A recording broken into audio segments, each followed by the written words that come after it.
Okay, so you see right here, we're on our home screen. The way you're gonna have to create the edit is you go into projects. As you can see, I've got a couple things, but these are presets for like just preset effects. Effects I've already made, but I keep them in graphs. I just keep them right there, that way I don't forget them. I already have the project right here. I'm gonna click a new project, or if you want to do it, you can hit the plus sign down here, the green plus sign. But go ahead and click the new project, hit the green plus sign down here. And what you're gonna do is you're gonna hit, it's just gonna show image and video.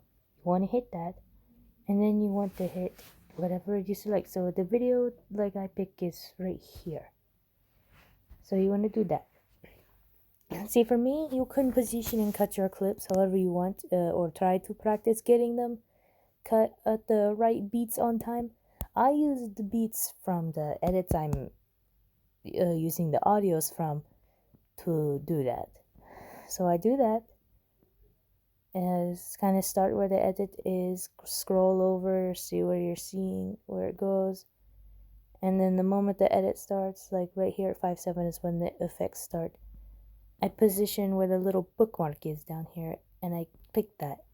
It'll leave a little marker right there to let you know that's where the clip is going to start. And I tend to do it where the moment the next clip kicks in, so at 5:42 right here, when the next clip kicks in,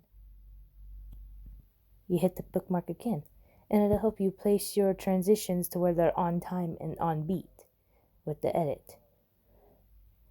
Now keep in mind, sometimes your phone may be sensitive. It's a total pain in the ass. Very much so. Do that, and boom. And pretty much right there.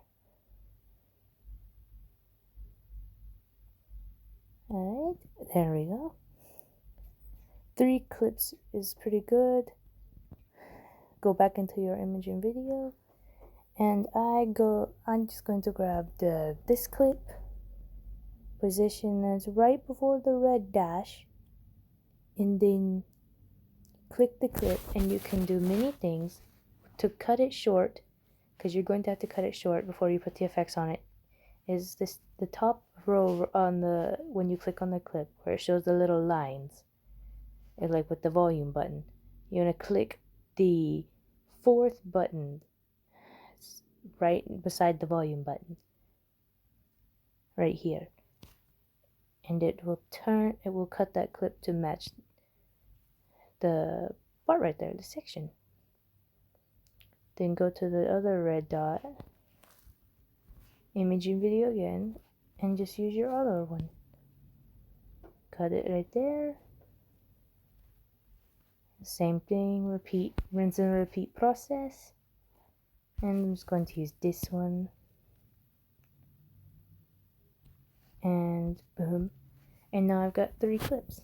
For me, so what I like to do is I will take the clips, I will hit the 3 dots up here next to the trash can, and I will hit stretch to screen. That way it makes a perfect square and fills screen. That way it covers the screen. Like I said, rinse and repeat process. Just how I do it. And when you click on the clip, go into effects.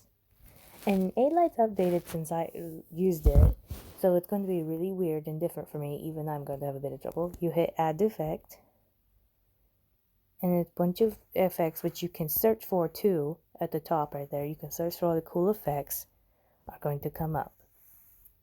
I have some favorited. You can favorite effects once you learn them well, and they will work really well. But we're going to go search. I'm going to do motion blur.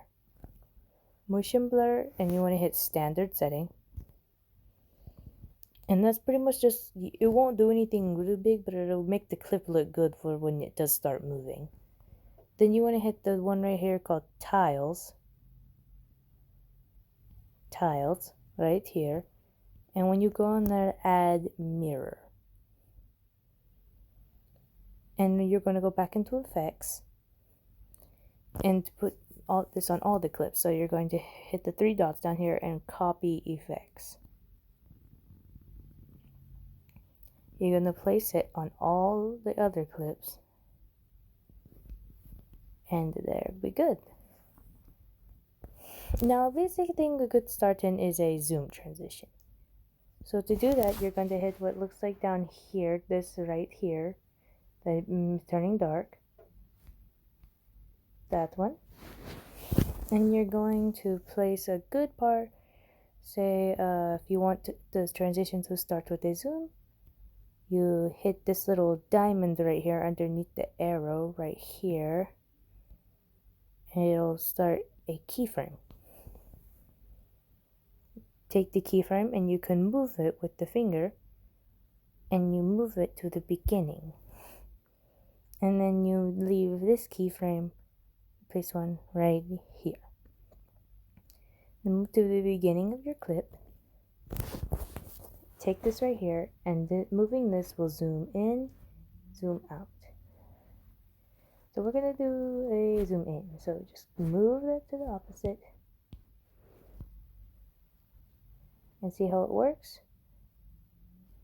Now what I do is I have to go into a separate folder, so you're going to exit out of your project. I go into my preset folder and I go into a special one right here with this zoom graph for the because each clip for each graph for the clips, if there's one for the there has to be a graph for the beginning and end, and they see this. If you're zooming from the beginning of the clip, this is the graph, and you'll just flip the graph for the end of the clip. This graph is the standard graph it comes with, the default, but this is for end, this is for beginning. End, beginning. Keep in mind, this type of graph is not going to apply to all effects, but you're going to hit copy curve, go back into your project. Oh, and also a little thing, if you want to make the video disappear from the background, you can hit the eyeball right here where the video is, and it disappears. Then you take that, go to the little thing underneath the diamond, and that goes to the graphs. Then you hit paste curve and see how it looks. And then we're going to go for simple spin. Same thing with the keyframes. For the spin, put it at the very end, and then put this one right here. That way it's smooth, and you'll see what I'm talking about when I'm done. So take the spin, click it, and you can move this. So we're going to do a complete 180. I'm going to go back into the folder I have. This graph right here is for the spin for the end of a clip. So copy. And I'm going to go into that. See, it looks weird without the graph. Then watch when you put the graph. Paste.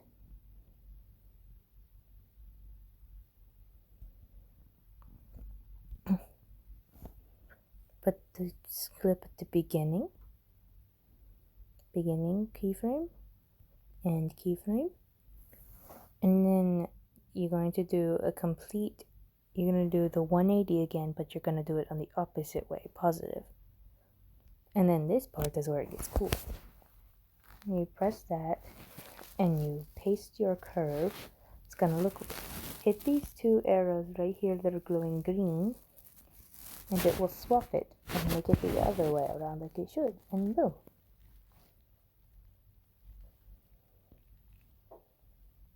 See? And it's pretty cool. See how far I am real quick. And then we're gonna have to divide this video up. And then for this one, we're gonna do a simple slide transition. So we're going to do it on this part right here, what I'm already on.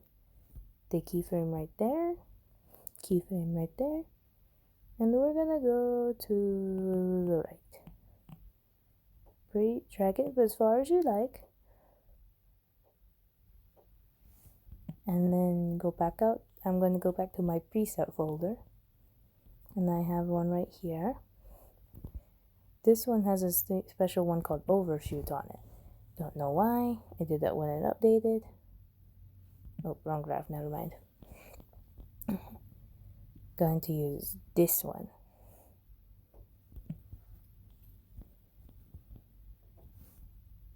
Then you'll take it, put the graph.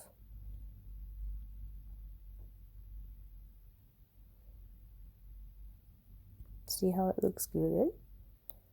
And then for the last part, you take that,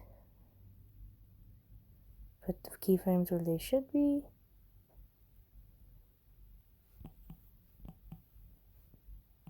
Do that. And then you have to go back out and get the overshoot graph, because if you do it, it'll do it to all. If you hit enable overshoot or disable it on your edit graph, or like on the edit you're working on, it's going to fuck up everything. Then you hit paste and look. And then for the last part of it, just to make it exit, I'm going to just do a simple zoom out. So what's the zoom? Go back out. And then you're gonna go to go to the beginning transition. Click the graph, copy the graph,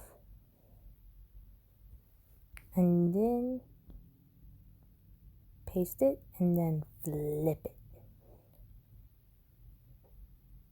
And watch. This part's cool. Isn't that neat? And that's just the beginning. And then the rest of the hard transitions, like 3Ds and others, I learned on YouTube.